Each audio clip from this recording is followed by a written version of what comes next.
a company that has not yet started on the configuration lifecycle management journey is definitely not too late.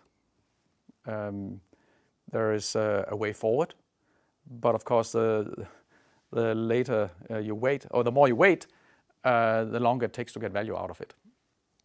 So I think for those that have not really started yet, they might now see very clearly the value of being able to have things purely digital and collaborate digitally during the difficult period they've experienced in 2020.